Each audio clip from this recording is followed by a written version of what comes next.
नमस्कार मित्रों, मैं नितेश विधि संगम क्लासेस से। दोस्तों, आज का जो टॉपिक है वो बहुत ही महत्वपूर्ण इसलिए कि किसी भी अपराध का जांच और विचारण, सबसे बड़ी समस्या यही होती है कि अपराध तो हुआ, लेकिन उसका जांच और विचारण किस कोर्ट द्वारा ट्रायबल होती है या उसका इंक्वायरी कौन सा कोर्ट कर सकता है। ठीक है, तो ये जो टॉपिक है वो आज हम इस क्लास के माध्यम से देखने का प्रयास करें। ठीक है, तो सामान्य तौर पर एक तो इसका आप देख लीजिए जो बीएनएस, ठीक है, चैप्टर 14 ये, और जो पुराना सीआरपीसी था उसका चैप्टर 13, ठीक है, ये इसको डील करता है। क्लियर है? तो जो पहला इसका सेक्शन है, ठीक है, सीआरपीसी का, वो एक इन जनरल की बात करता है। 177 इन जनरल की बात करता है। इसी तरह इसका जो सेक्शन है इसमें सिर्फ 2 का अंतर है, ठीक है, 20 का अंतर है।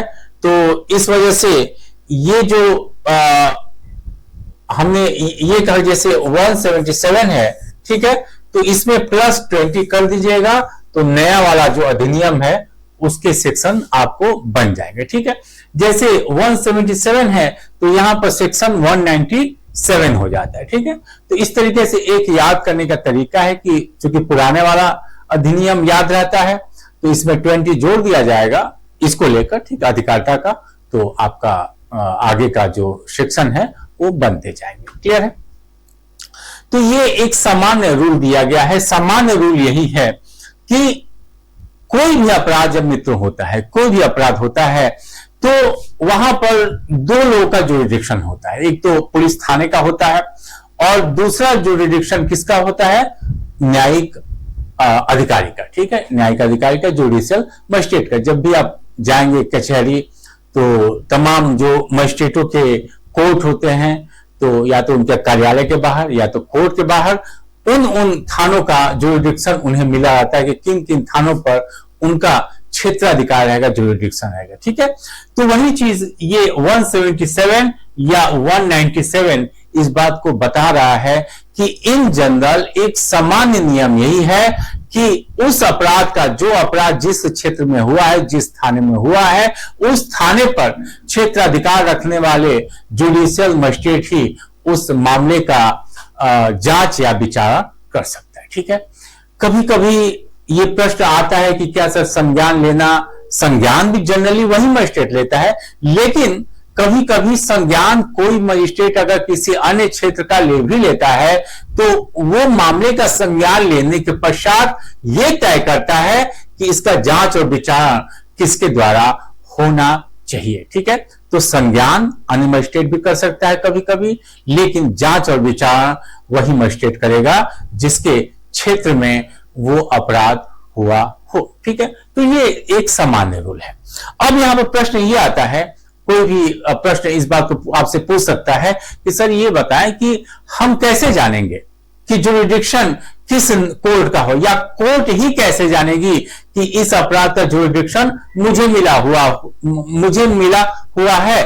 तो इसको जानने का एकमात्र तरीका है, ज्यादा कुछ नहीं। ठीक है, एक तो आपका जो आरोप पत्र है, ठीक है, आरोप पत्र जो पुलिस अधिकारी सबमिट करता है मजिस्ट्रेट को, ठीक है, अन्वेषण किया, फिर जाकर उससे मालूम चलता है कि ये अपराध इस क्षेत्र में हुआ है, यहां हुआ है, जो भी वो फाइंडिंग देता है। तो एक तो आरोप पत्र के आधार पर जुरिडिक्शन तय किया जा सकता है, और दूसरा जो ग्राउंड है वो है जब आप डायरेक्ट मजिस्ट्रेट के यहां जाते हैं परिवादी बनकर। ठीक है, तो दूसरा कंप्लेंट या परिवाद का था। ठीक है, तो पहला चार्जशीट और दूसरा परिवाद के आधार पर ये जो सामान्य रूल है यानी कि जुरिडिक्शन वो तय हो जाता है। ठीक है, तो ये एक तरीका है जुरिडिक्शन तय करने का। तो अब इस सामान्य रूल का कुछ यहां पर अपवाद भी है। ठीक है, अपवाद का अर्थ यह है कि वो कोर्ट तो जांच और विचारण करेगा ही, वो कोर्ट जनरली जिसको दिया गया जहां पर अपराध हुआ हो, इसके अतिरिक्त अन्य कोर्ट को भी क्या जुरिडिक्शन मिल सकता है? हाँ, मिल सकता है। ठीक है, इसी के लिए कई आपके यहां पर इसके अपवाद दिए गए। ठीक है, कई अपवाद दिए गए हैं जिसके अंतर्गत अतिरिक्त कोर्ट भी उस मामले का जांच और विचार कर सकता है। तो चलिए इसके लिए हम थोड़ा सा देखने का प्रयास करते हैं। तो जो पुराना एक्ट है उसकी धारा 178 20 आपने जोड़ा, नई धारा बन गई 198। ठीक है, तो इसके अंतर्गत क्या है, A/B/C/D।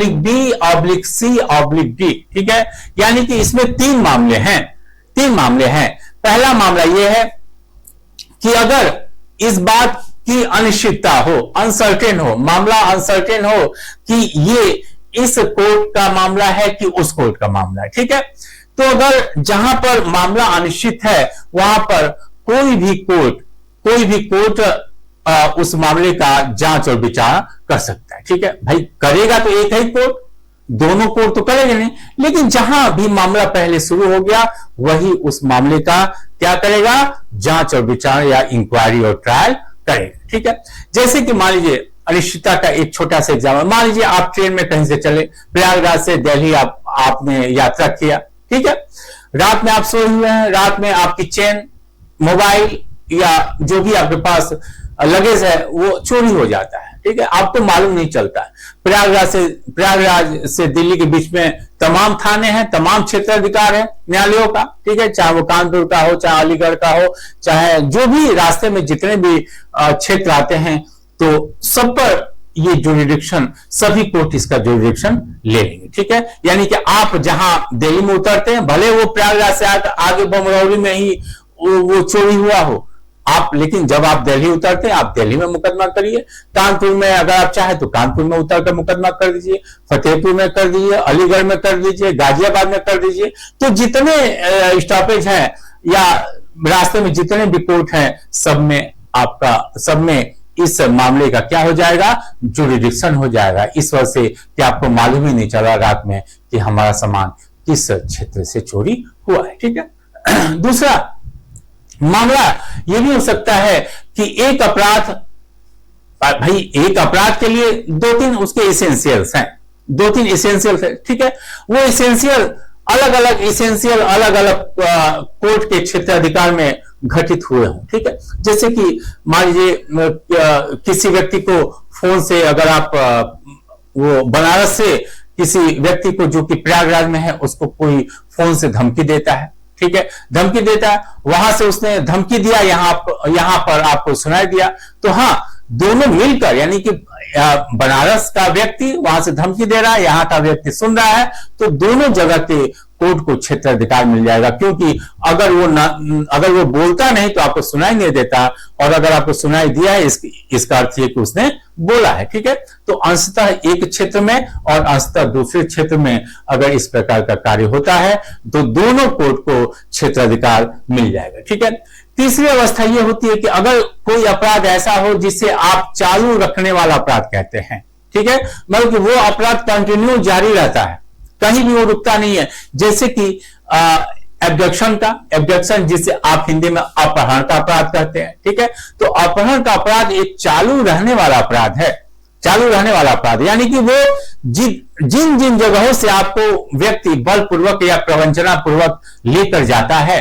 ठीक है, तो उन क्षेत्र, भाई मान लीजिए प्रयागराज से व्यक्ति ने आपका एब्डक्शन किया, अपहरण किया, वहां से फतेहपुर ले गया, तो एक अपराध यहां बना, फतेहपुर से कानपुर ले गया, दूसरा अपहरण का अपराध वहां बन गया। ठीक है, इसी तरह जिन स्थानों पर आपको चेंजिंग वो करता रहता है, तो यहां पर वो एक चालू रहने वाला अपराध है। यानी कि जितने जगह आपको उसने बदला है, स्थान बदला है, उन सारे क्षेत्र के कोर्टों को जुरिडिक्शन मिल जाएगा और वो अपराध का जांच और विचार कर सकते हैं। ठीक है, तो ये कई आपके क्षेत्र दिए गए हैं। ठीक है, इसके अलावा चौथा जो एबीसी पता है, डी लास्ट हम देखते हैं। तो इसके अंतर्गत ये है कि अगर वो अपराध कई भिन्न क्षेत्रों, जैसे कि भिन्न कार्यों से मिलकर अगर वो अपराध बना है। ठीक है, अगर वो भिन्न क्षेत्रों से वो मिलकर अपराध बना। जैसे कि यही वाला एग्जांपल हम लोग, या मान लीजिए दूसरा एग्जांपल, जैसे कि मान लीजिए कोई आदमी प्रयागराज से आपको सामान भेजता है, ठीक है, सामान भेजता है और वो सामान बनारस में आप रिसीव करते हैं, ठीक है, बनारस में रिसीव करते हैं। तो बात यह है कि यहां से आपने मिलावटी सामान भेजा, मिलावटी हल्दी भेजी, मिलावटी मसाले आपने भेजा, और वो व्यक्ति वहां पर रिसीव करता है, बनारस में रिसीव करते हैं, ठीक है। तो अगर आप मिलावटी सामान अपने घर पर रखें तो आप रखे रहिए, कोई भी अपराध नहीं है। लेकिन जब आप उसे बेच देते हैं और वो सामने वाला व्यक्ति उसे खरीद लेता है, तो वो आप मिलावटी सामान बाजार में उतारने का आपने प्रयास किया या आपने उतार दिया, ठीक है, उतार दिया। तो उस अवस्था में ये विभिन्न क्षेत्रों से मिलकर अपराध बना है, ठीक है। तो बनारस जहां पर मिलावटी आपने मसाला रेडी किया, दूसरा जहां पर बनारस जहां पर आपने बेचने का प्रयास किया, तो दोनों जगह के कोर्ट यानी प्रयागराज और बनारस दोनों के कोर्ट को क्षेत्राधिकार मिल जाएगा मिलावटी खाद्य सामग्री बेचने का अपराध, ठीक है। तो इस प्रकार विभिन्न क्षेत्रों से मिलकर, विभिन्न क्षेत्रों में किए गए कार्यों से मिलकर जो अपराध बनता है, उसमें सभी जहां जहां कार्य हुए हों उन कोर्टों को क्या मिल जाता है, क्षेत्राधिकार मिल जाता है, ठीक है।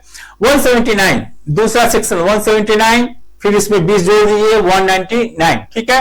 एक्ट और इसके परिणाम, ठीक है, एक्ट और उसके परिणाम, यानी कि मान लीजिए अगर हमने कहीं एक्ट किया, ठीक है, कहीं हमने एक्ट किया, एक मिनट,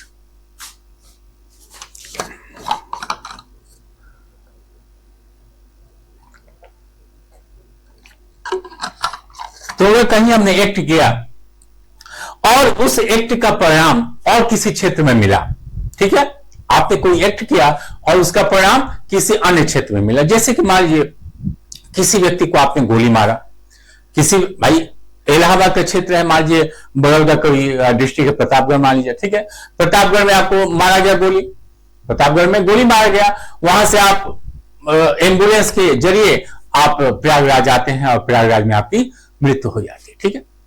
कार्य कहां हुआ, कार्य कहां हुआ, कार्य प्रयागराज में हुआ, यानी कि ये एक्ट हुआ और इसका जो परिणाम है वो कहां पर मिला, प्रयागराज में मिला, ठीक है। तो प्रयागराज और इलाहाबाद दोनों कोर्टों को क्षेत्राधिकार मिल जाएगा जो ये मर्डर का मामला हुआ है, ठीक है। तीसरा देख लीजिए, ऑफेंस और ऑफेंस, ठीक है, यानी कि एक कार्य जो ऐसे कार्य से जुड़ा हुआ है, ठीक है, ऑफेंस यानी ऑफेंस लिखा है, तो ये सेक्शन 180 है और नया वाले में 20 जोड़ दीजिए 200 हो गया, ठीक है। तो अगर कोई कार्य ऐसे कार्य से जुड़ा हुआ है जो कि स्वयं में अपराध है, स्वयं में अपराध है, तो अब दोनों सभी कोर्ट को क्षेत्राधिकार मिल जाएगा। एक तो वो अपराध है ही, और वो अपराध जिस कार्य से जुड़ा हुआ है जो कि स्वयं भी अपराध है, तो उस कोर्ट को मिल जाए। जैसे छोटा सा एग्जांपल, मान लीजिए आप पर किसी कोर्ट ने इस बात का विचार किया कि आप पर, जैसे बनारस में मान लीजिए इलाहाबाद और प्रयागराज और बनारस का यहाँ पे एग्जांपल सेट हम लोग करते हैं कि आपने यहां से आप एक सामान, आप एक टीवी एक आपने वो किया, रिसीव किया, जिसके ऊपर या जिसके संबंध में ये आरोप लगाया गया कि ये टीवी चुराया गया टीवी, ठीक है। भाई चोरी का सामान तभी आप प्राप्त करेंगे जब वो किसी ऐसे कार्य से जुड़ा हुआ हो जो कि स्वयं अपराध हो, ठीक है। यानी कि अगर आपने टीवी चुराया हुआ सामान जानते हुए आपने उससे टीवी को खरीदा है, इट मींस कि वो कहीं से ना कहीं से चुराया हुआ, ठीक है। तो मालूम चला कि वो टीवी बनारस से चुराकर और इलाहाबाद में आपको बेच दिया गया, ठीक है। तो इस स्थिति में इलाहाबाद और बनारस दोनों कोर्टों को जुरिडिक्शन मिल जाएगा। जहां भी पहली कार्रवाई शुरू हो जाएगी वहां का कोर्ट दोनों ही मामले का वो छानबीन या उसका विचार अभियुक्त का कर सकता है, ठीक है। तीसरा, ये यानी कि अगर आप यात्रा पर हैं, यात्रा है या जल यात्रा है, ठीक है, इसके लिए सेक्शन 183 20 जोड़ दीजिए 203, ठीक है। तो अगर हम किसी यात्रा या जल यात्रा पर हैं, ठीक है, तो उस स्थिति में उस रास्ते से, भाई हमने आपको ट्रेन का भी एग्जांपल दिया, ट्रेन का क्या है, यात्रा है, ठीक है। इसी तरह जलमार्ग से आप जाते हैं, तो उस स्थिति में जिन जिन रास्तों से वो व्यक्ति होकर गया है या जिन जिन रास्तों से वो वस्तु होकर गई है जिसके विरुद्ध अपराध होना कहा गया है या जिन व्यक्तियों के खिलाफ अपराध होना कहा गया है, तो वो व्यक्ति और वो वस्तु जिन जिन रास्तों से होकर जाते हैं या जिन जिन जल मार्गों से होकर वो गुजरे हैं, उन सारे कोड को क्या मिल जाएगा, जुरिडिक्शन मिल जाएगा। ठीक है, जैसे कि एक केस आया था, इसमें एक ट्रक ड्राइवर था, उसने अपने जो हेल्पर था, एक उसका हेल्पर था, उसके साथ उसने एनल सेक्स किया। ठीक है, तो एक जगह वो ठहरा हुआ था, वहां पर वो उसने एनल सेक्स किया, तो अब वो ट्रक जहां पर उसका लास्ट स्टॉपेज था वहां पर लड़के ने शिकायत कर दिया। ठीक है भाई, ये तो फिक्स था कि उसने कहां पर एनल सेक्स किया, लेकिन वो लड़का जहां उतरा, जहां पर यात्रा समाप्त हुई, वहां के कोर्ट को जुरिडिक्शन देने की बात हुई। तो इस केस में ये कहा गया कि नहीं, जहां पर ट्रक अपनी अंतिम यात्रा समाप्त करता है वहां के भी कोर्ट को वो क्या है, क्षेत्राधिकार मिला हुआ है, क्योंकि जो एनल सेक्स करता है ये ड्यूरिंग क्या है, ड्यूरिंग जर्नी। ठीक है, ड्यूरिंग यात्रा ये काम हुआ है, जब से ट्रक शुरू हुआ और जहां तक वो पहुंचा है, उस बीच जितने भी कोर्ट हैं सबको क्या मिल जाएगा, क्षेत्राधिकार उसका मिल जाएगा।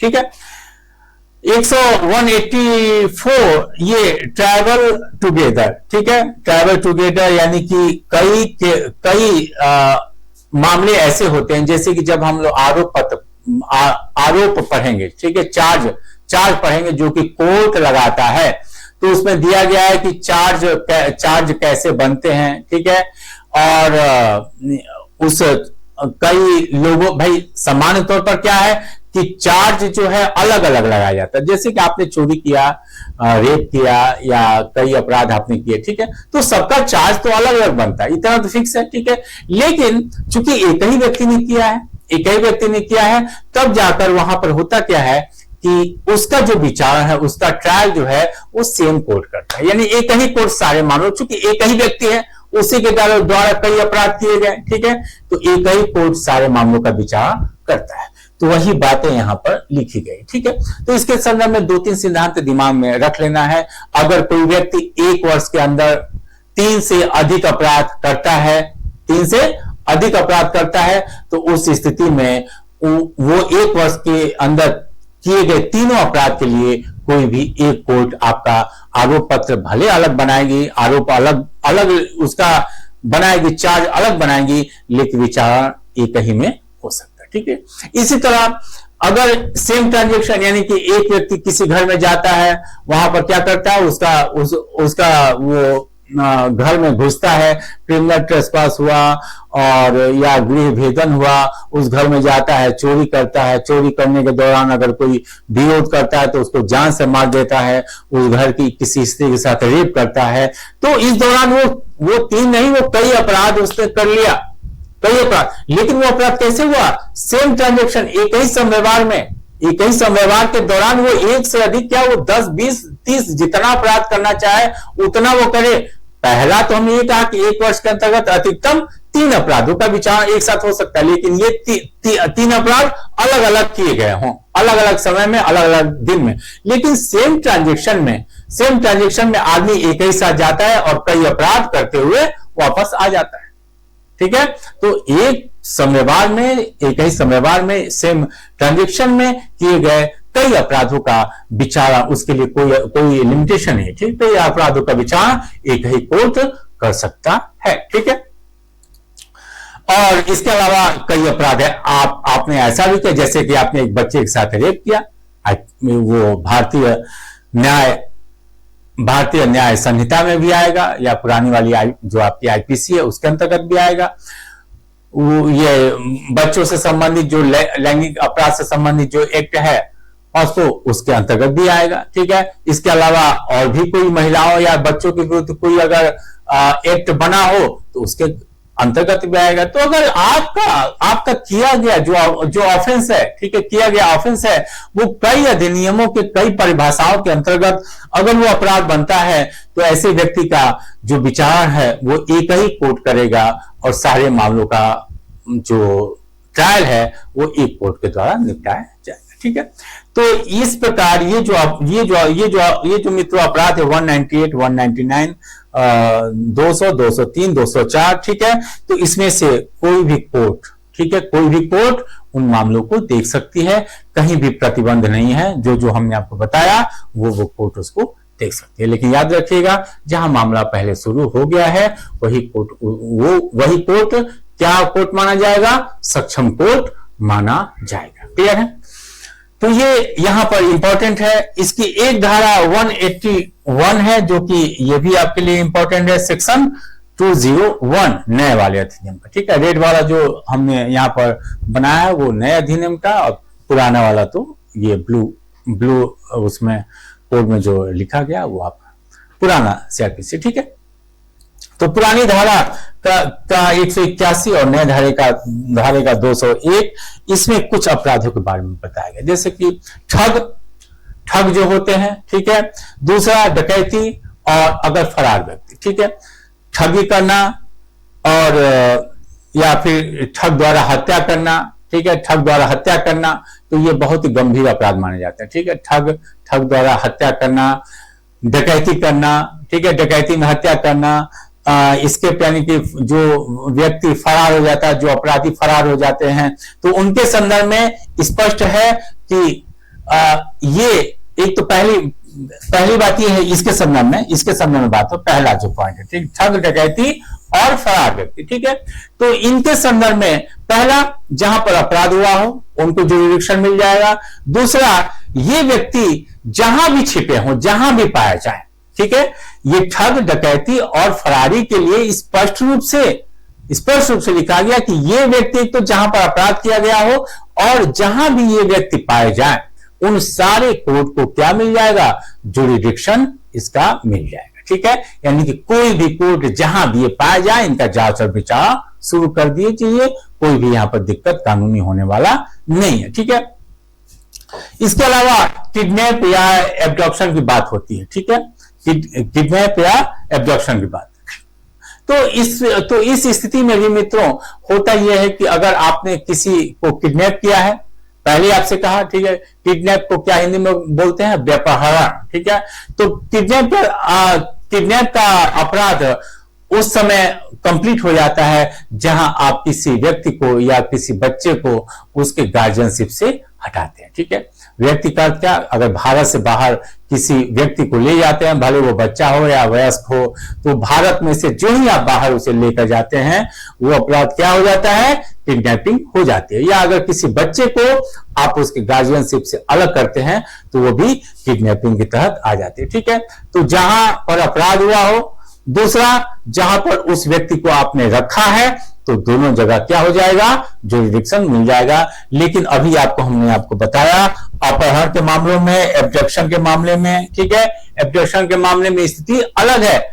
ठीक है, अपहरण के मामले में स्थिति अलग है। एब्डक्शन के अपहरण जिन क्षेत्रों में आपने एक स्थान से दूसरे स्थान, दूसरे स्थान से तीसरे स्थान, तीसरे स्थान से चौथे स्थान, जितना स्थान आपने बदला, सारे स्थानों के कोर्ट को क्या मिल जाएगा? जुरिडिक्शन मिल जाएगा। ठीक है, इसके अलावा नेक्स्ट है आपका थेफ्ट, एक्सटॉर्शन और रॉबरी। ठीक है, ये जो अपराध है यानी कि चोरी करना, लूट करना और उद्यापन करना। ठीक है, उद्यापन करना या जिसको आप एक्सटॉर्शन करते हैं, तो इसके अंतर्गत भी स्थिति यही है कि एक तो जहां आपने अपराध किया उस कोर्ट को तो मिलेगा ही मिलेगा। इसके अलावा इस लूट, चोरी और उद्यापन में संपत्ति का लेन देन होता है। ठीक है, संपत्ति इधर से उधर होती है, दूसरे कब्जे या दूसरे स्वामित्व की संपत्ति आप दूसरे को देने के लिए या दूसरे से छीन लेते हैं या दूसरे से लूट लेते हैं, हिंसा का प्रयोग कर। ठीक है, तो उस स्थिति में वो संपत्ति जहां लूटी जाती है, जहां देने के लिए, जैसे कि एक्सटॉर्शन में क्या है, इलाहाबाद से हमने फोन किया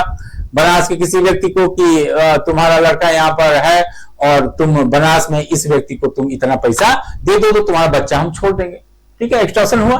तो इस स्थिति में वो जहां बच्चे को छुड़ाने के बदले आपने पैसे का वो किया, सौदा किया, पैसे को देने के लिए आपको डराया गया, धमकाया गया, तो जहां पैसा दिया गया उस कोर्ट को भी हो जाएगा, जहां आपको धमकी मिली कि इतना पैसा भेज दो वहां के कोर्ट को हो जाएगा। ठीक है, तो इसी तरह चोरी और लूट का भी, जहां पर लूटा गया, जहां चोरी का सामान आपने छिपाया, यहां से आप ले गए चोरी का सामान दूसरी जगह आपने छिपा दिया, तो जितने भी जहां जहां चोर जा रहा है अपना सामान लेकर, जहां जहां लूट का सामान रखा गया, सारे जितने भी कोर्ट हैं उसको विचारण की अधिकारता प्राप्त हो जाएगी, उसको जुरिडिक्शन प्राप्त हो जाएगा। ठीक है, इसके अलावा आपराधिक दुर्विनियोग, ठीक है, तो आपराधिक दुर्विनियोग है या आपराधिक न्यासभंग है। ठीक है, दोनों ही मामलों में स्थिति यही है कि सेम है। ठीक है, कि आप किसी व्यक्ति का संपत्ति अपने लाभ के लिए आप उसका उपयोग कर लेते हैं, तो वही क्या होता है, आपराधिक दुर्विनियोग। ठीक, क्रिमिनल मिस एप्रोप्रिएशन। ठीक है, तो उस स्थिति में अगर आपने मान लीजिए किसी व्यक्ति का आपने सामान मिला आपको, ठीक है, या आपने मित्र का ही आपने सामान लिया और उसको लेकर आप निकल गए दिल्ली, मित्र को मालूम ही नहीं चला, मित्र सोच रहा है कि इलाहाबाद में लेकर वो हमारा बाइक या हमारी कार घूम रहा है और उस कार को आप दिल्ली ले जाकर बेच बाच दिए। ठीक है, तो आप एक तो यहां पर ऑफेंस किए, आपराधिक दुर्विनियोग का अपराध यहां पर हुआ, और दूसरा अपराध कहां हुआ, जब वो वस्तु जिसके संदर्भ में आपने अपराध किया है, ठीक है, उस वस्तु को ले जाकर अगर आप बेईमानी पूर्वक यानी कि अपने उपयोग के लिए अगर आप दिल्ली में भेज देते हैं, तो दिल्ली के कोर्ट को भी एक जुरिडिक्शन मिल जाएगा। ठीक है, इसी तरह हमने आपसे कहा आपराधिक न्यासभंग।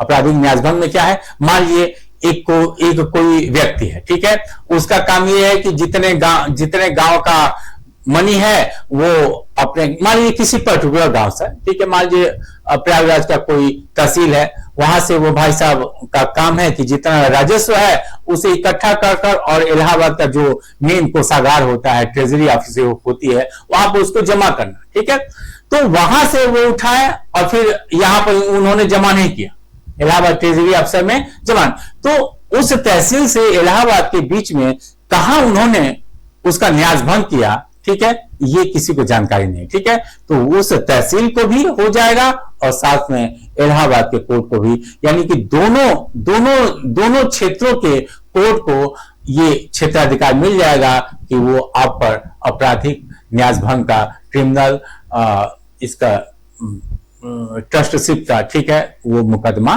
कर सकता है। ठीक है, तो इस तरीके से ये मुकदमे होते हैं। इसी तरह ये स्टोलन प्रॉपर्टी का मामला है। ठीक है, स्टोलन प्रॉपर्टी में क्या है कि वो संपत्ति, एक तो जो भी स्टोलन प्रॉपर्टी है जहां भी आप उसे रखते हैं, ठीक है,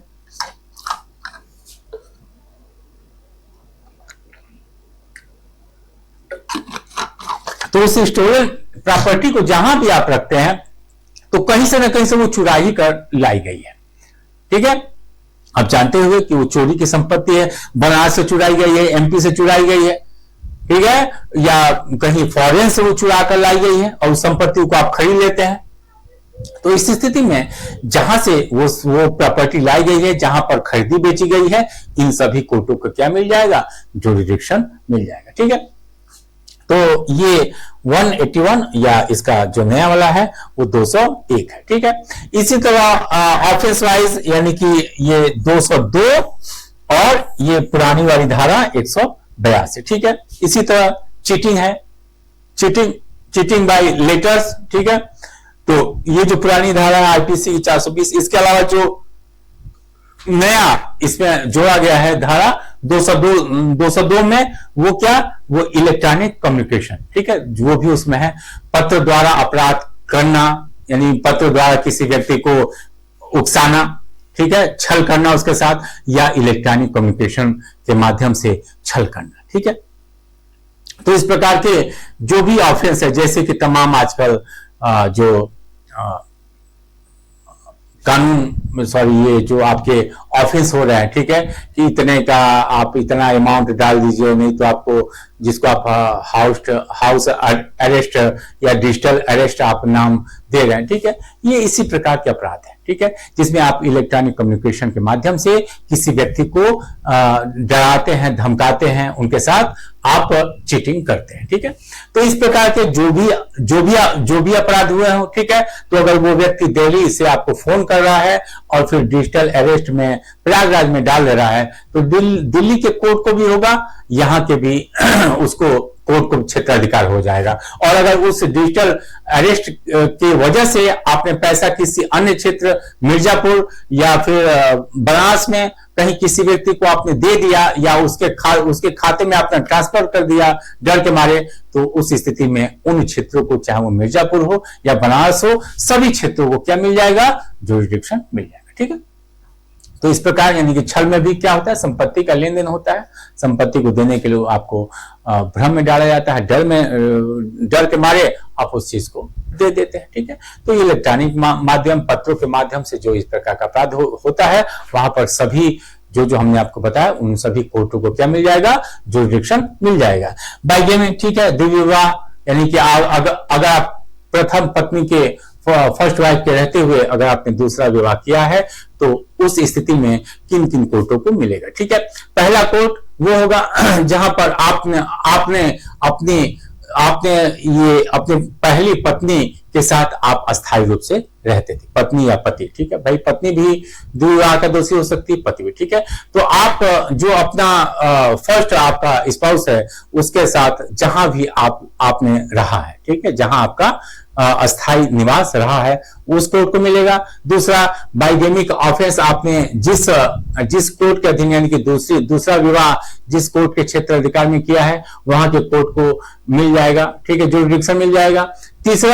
तीसरा कोर्ट वो कोर्ट होगा जहां पर मान लीजिए आपकी जो पहली पत्नी है, सिर्फ ये पत्नी के लिए, पति के लिए नहीं, ठीक है, आपकी जो पहली पत्नी है वो उस आपके घर को छोड़कर अपने मायके या कहीं और अस्थायी रूप से रहने लग गई है, ठीक है। भाई तमाम औरतें होती हैं, जब घर में इस प्रकार की स्थिति होती है, दूसरी पत्नी का, तो पहली पत्नी वहां से निकल जाती है, ठीक है, निकल जाती है, मायके अस्थायी रूप से रहने लगती है या फिर और कहीं रहने लगती है, तो उस स्थिति में उन कोर्ट को भी ये क्षेत्राधिकार मिल जाएगा, ठीक है। तो तीनों कोर्ट को, ठीक है, जहां पर अपराध हुआ है, जहां वो पहली पत्नी या पति के साथ अस्थायी रूप से रही हो, तो तीसरा जहां पर स्त्री जो आपकी पहली पत्नी है वो मायके या किसी अन्य जगह पर अस्थायी रूप से रहने लगी है, तो वहां पर ये आपको बाइगेमी का जो ऑफेंस अगर होता है, तो इन तीनों कोर्टों को क्या मिल जाएगा, क्षेत्राधिकार मिल जाएगा, ठीक है।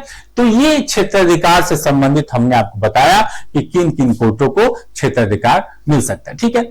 मान लीजिए अगर कहीं पर शक हो, तो उस स्थिति में क्या होगा, कभी कभी राज्य सरकार भी मामले को क्या कर देता है, ट्रांसफर कर देता है, ठीक है। तो यहां पर देखते हैं पावर, शक्ति, ठीक है।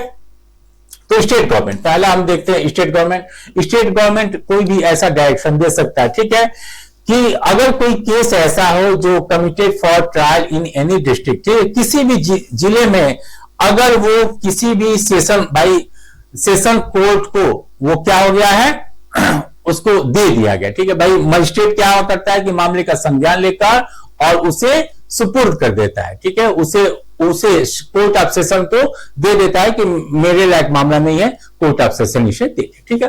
तो अगर किसी भी जिले में अगर कोई मामला सुपुर्द हो चुका है, ठीक है, सुपुर्द हो चुका है यानी कि कमिटेड हो चुका है, ठीक है, कमिटेड हो चुका है, तो उस स्थिति में may be tried in any session division, यानी कि अगर राज्य सरकार चाहे तो कोई भी ऐसा केस जो कि कमिटेड हो चुका है कोर्ट ऑफ सेशन को, उस कोर्ट ऑफ सेशन से यानी कि एक जिले से मामला दूसरे कोर्ट ऑफ सेशन यानी दूसरे जिले में राज्य सरकार भेजने का ऐसा डायरेक्शन दे सकता है, ठीक है। लेकिन याद रखिएगा ये जो कोर्ट का ये स्टेट का जो डायरेक्शन देने का जो पावर है, ये हाई कोर्ट और सुप्रीम कोर्ट के डायरेक्शन के अधीन है, यानी कि अगर सुप्रीम कोर्ट या हाई कोर्ट ने मामला कहीं और ट्रांसफर किया है या उसी कोर्ट में कहा है कि इसी कोर्ट में मामला चलेगा, तो वहां राज्य सरकार का ऐसा पावर चलने वाला नहीं है, ठीक है। तो ये हम लोग यहां पर देख सकते हैं, यहां पर लिखा है देखो, सब्जेक्ट टू सुप्रीम कोर्ट और हाई कोर्ट, ठीक है। अगर उसने पहले प्रीवियस कोई डायरेक्शन दिया है तो उसके अधीन रहते हुए ही स्टेट एक जिले से दूसरे जिले में, यानी कि एक सेशन खंड से दूसरे सेशन खंड में वो मामला ट्रांसफर कर सकता है, ठीक है। दूसरा अपना डिसाइड, यानी कि मान लीजिए हमने आपसे पहले कहा था कि एक से अधिक कोर्ट मामले का क्या ले सकते हैं, संज्ञान या उसका जांच और विचार कर सकते हैं। कुल मिलाकर जांच कर, संज्ञान तो मान लीजिए आप अलीगढ़ में उतरे, अगर आपके रास्ते में चोरी हुई, कानपुर में भी मुकदमा लिखवा दिया, वहां भी लिखवा दिया, ठीक है, सारे कोर्ट में आपने लिखवा दिया, संज्ञान ले लिया, लेकिन जांच और विचार की जहां बात होगी तो वो तो एक ही कोर्ट करेगा, 10 कोर्ट नहीं करेगा, ठीक है। ये नहीं कि आप इतने राजा बाबू नहीं है कि आपका एक घड़ी चोरी हुआ और 20 कोर्ट में आपने मुकदमा लिखवा दिया, ऐसा कुछ होने वाला नहीं, ठीक है। तो उस स्थिति में अगर मान लीजिए 2-3 कोर्टों ने मामले का क्या ले लिया, संज्ञान ले लिया, तो सवाल यह होगा कि सभी कोर्टों में तो मुकदमा चलने वाला है नहीं, यानी जांच और विचार तो होगा नहीं। तो जांच और विचार का निर्धारण, यानी कि किस कोर्ट में जांच और विचार चलना चाहिए, ये कौन निर्धारण करेगा, ये माननीय हाई कोर्ट, ठीक है। ये हाई कोर्ट इसे निर्धारित करेगा, ठीक है, हाई कोर्ट, ठीक है ना। उच्च न्यायालय उस स्टेट का उच्च न्यायालय, लेकिन याद रखिएगा कि अगर सिर्फ स्टेट का मामला हो, यानी कि जैसे कि यूपी है, स्टेट ऑफ यूपी है, तो यूपी स्टेट के अंदर अगर जितने भी कोर्ट है उन कोर्टों में किसको मुकदमे का जांच और विचार करना चाहिए, ये जब संदेह होता है, ठीक है, ये जो याद रखिएगा, ये जुरिडिक्शन किसका है, टोटल यूपी का, ये यूपी के कोर्टों की बात हो रही है। अगर यूपी के कोर्टों में अगर कहीं भी संदेह होता है कि किस कोर्ट को ये मुकदमा जांच और विचार करना चाहिए, उस स्थिति में ये चीजें हैं, ठीक है। तो अगर संदेह है तो इसको कौन तय करेगा, इसको हाई कोर्ट तय करेगा, ठीक है। जैसे कि यहां पर लिखा है सेम ऑफेंस, एक ही ऑफेंस, ठीक है। भाई साहब का रास्ते में प्रयागराज एक्सप्रेस में उनका घड़ी चोरी हो गई, ठीक है, घड़ी उनकी चोरी हो गई और वो कई जगह वो लिखवा दिए, ऑफेंस एक है और ऑफेंस सेम ऑफेंस, लेकिन यहां पर 2 या अधिक कोर्टों ने क्या ले लिया है, संज्ञान ले लिया। पहले आपसे कहा था कि संज्ञान लेना अलग चीज है, जांच और विचार अलग चीज होती है, ठीक है। तो अगर 2 या अधिक कोर्टों ने संज्ञान ले लिया तो अब यहां पर प्रश्न यह होता है कि क्या सभी इसका वो करेंगे, ट्रायल करेंगे, नहीं जी, सभी नहीं करेंगे, इतना न्याय का दुरुपयोग होने वाला नहीं है, ठीक है। तो कौन सा कोर्ट ट्राई करेगा, ये decided by same high court. अगर सेम हाई कोर्ट का मामला यानी कि स्टेट ऑफ यूपी का मामला है तो कौन तरेगा, इलाहाबाद हाई कोर्ट तय करेगा यूपी का मामला, ठीक है। तो अगर ये डिफरेंस, ये अलग, ठीक है, ये डिफरेंट हाई कोर्ट का अगर मामला है तो जिस हाई कोर्ट में पहले मामला स्टार्ट हो गया है, कि मान लीजिए प्रयागराज और दिल्ली का मामला है, ठीक है, प्रयागराज एक्सप्रेस में आपकी घड़ी चोरी हुई है, आपने दिल्ली में भी मुकदमा लिखवा दिया और यूपी में भी आपने मुकदमा लिखवा दिया, क्योंकि गाजियाबाद तक यूपी है ही, प्रयागराज से गाजियाबाद, ठीक है। तो यूपी में मुकदमा लिख दिया, वहां भी मुकदमा लिख दिया, लेकिन मामला पहले जांच और विचार शुरू हो गया कहां पर, यूपी में, ठीक है। तो अब जो कोर्ट कौन होगा, तो सिर्फ यूपी का जो कोर्ट है उस मामले को आगे देखेगा, ठीक है, दिल्ली के कोर्ट को जुरिडिक्शन नहीं होगा, क्लियर है। तो अगर डिफरेंट है हाई कोर्ट में, तो जहां पर पहले जिस हाई कोर्ट के क्षेत्राधिकार में मामला शुरू हुआ है वो कोर्ट उसको देख सकता है, ठीक है। तो ये आपका जो यहां पर देखिए 186 है, ठीक है, ये संबंधित सेक्शन भी दिमाग में आप रखते चलिएगा और इसको 20 जोड़ दीजिए, सिर्फ 20 को ऐड करिए, ठीक है, इस चैप्टर का मामला ठीक हो जाएगा, क्लियर। तो 186 की जगह नया वाला अधिनियम 206 है, ठीक है। यहां पर स्टेट गवर्नमेंट का जो डायरेक्शन है वो 185 है पुराना वाला, और नया वाला क्या है 205 है, ठीक है मित्रों। तो इस तरीके से मामले को देखा जाता है। जुरिडिक्शन हमने आपको बता दिया कि किन किन अपराधों के मामलों में कैसे कैसे कोर्ट को जुरिडिक्शन होगा। इसके अलावा जुरिडिक्शन से संबंधित कोई भी डाउट हो तो ये सिद्धांत लागू हो जाएंगे, ठीक है। तो ये आज का क्लास रहा मित्रों, और फिर इसके बाद फिर किसी अच्छे टॉपिक के साथ आपके सामने उपस्थित होऊंगा। तो तब तक के लिए मुझे आज्ञा दें। बहुत बहुत धन्यवाद।